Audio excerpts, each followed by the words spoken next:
Muito boa noite a todos.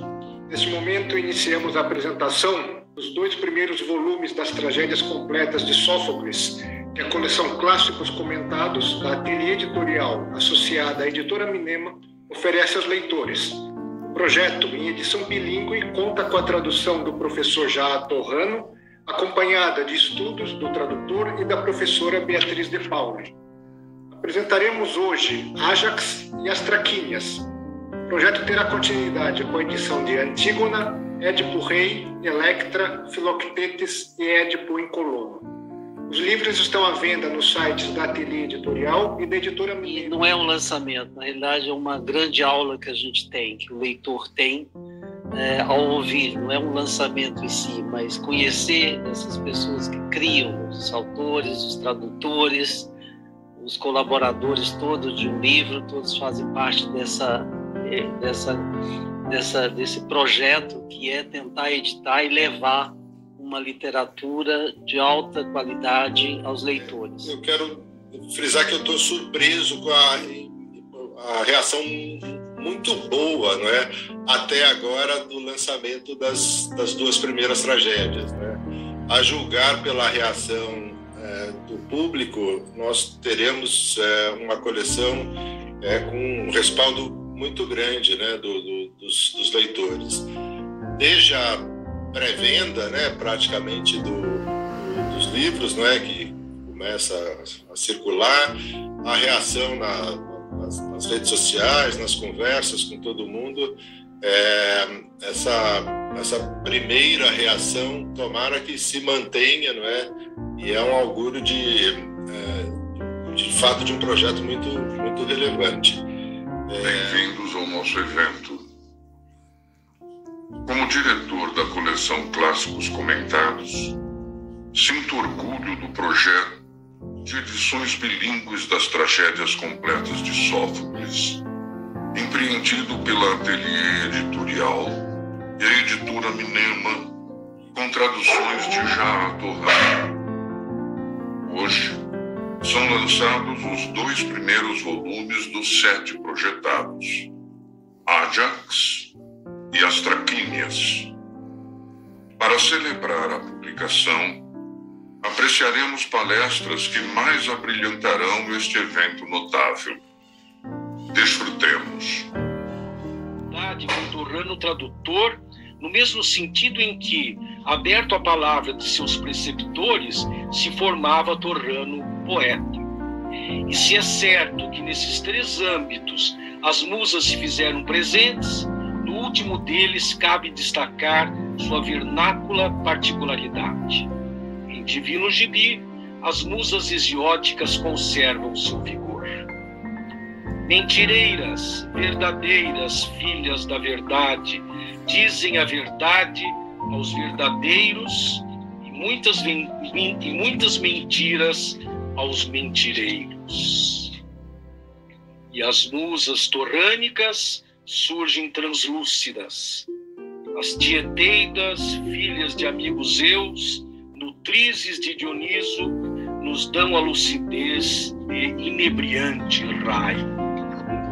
Mas só lembrar de novo, a gente tem aqui, nessa cena inicial do Ájax, do Sófocles, o Odisseu conversando com a deusa Atena. Ela está invisível para ele, ela não aparece para ele. Eles estão diante da cabana, ou da tenda do Ájax, que é o cenário ali, e o Odisseu está investigando aquele rastro de sangue, porque aconteceu uma chacina, a matança dos rebanhos que foi perpetrada pelo Ájax, imaginando que ele matava os chefes gregos, do exército grego. Mas não, ele matou animais e matou alguns pastores. Os pastores que cuidavam dos animais morreram juntos nesse ato tresloucado.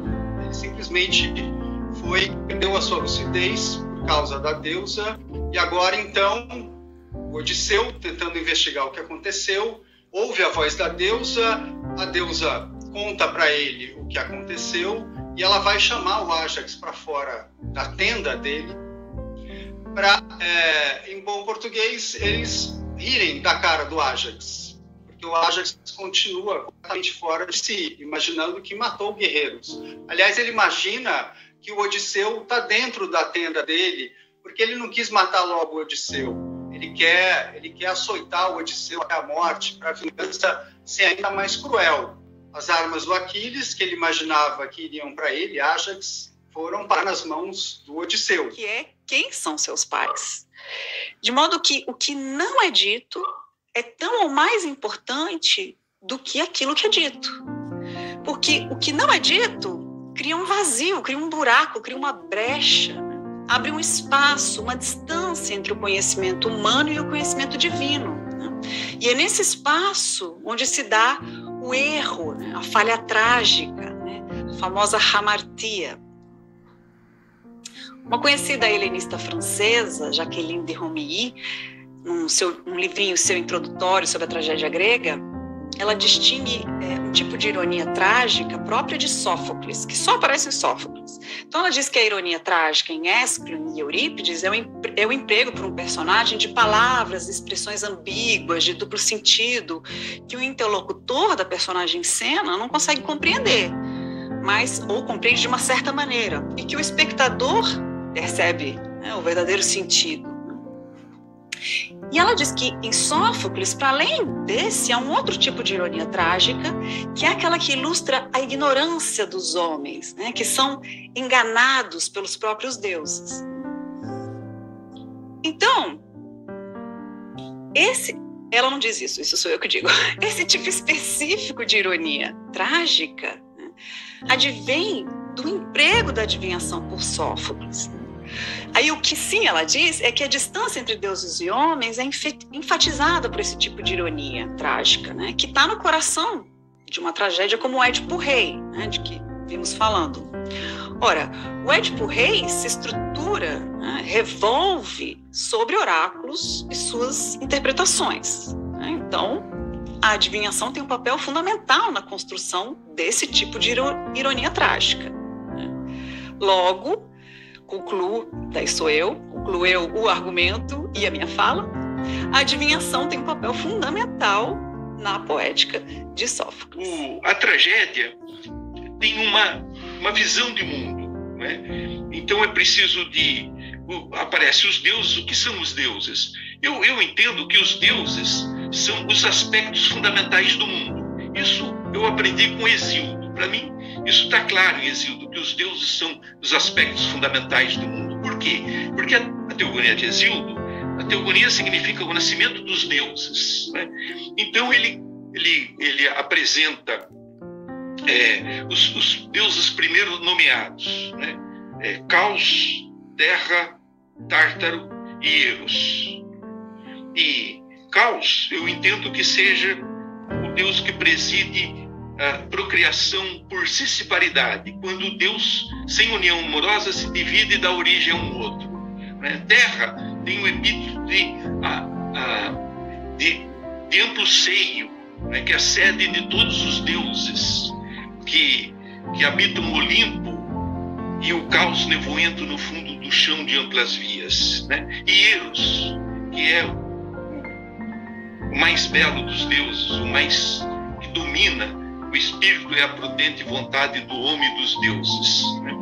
Então, esse conjunto dos 4 primeiros nomeados, Terra é o regaço materno, o Tártaro é a privação de fundamento, é descrito como o lugar da queda, sem fim, sem direção e sem fim. É a privação de fundamento, é justamente o contrário da Terra, que é a origem de tudo.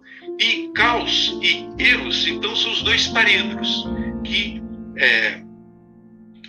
presidem as 2 formas de procriação, por cisparidade e por união amorosa. Então, primeiro vem Caos, e primeiro a Terra, sem união amorosa, ela dá origem ao céu, às altas montanhas e o mar.